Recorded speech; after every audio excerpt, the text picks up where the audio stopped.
This time, theft protection on the campsite. Snakes 1-minute survival tip.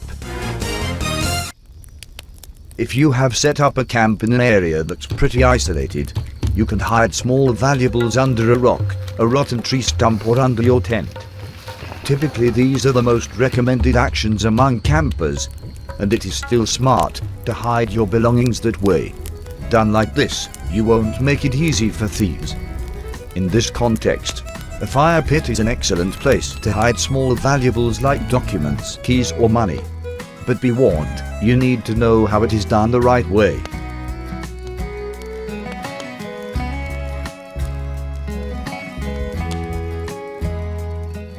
Well, that's it, until next time. And as always, stay safe, stay smart.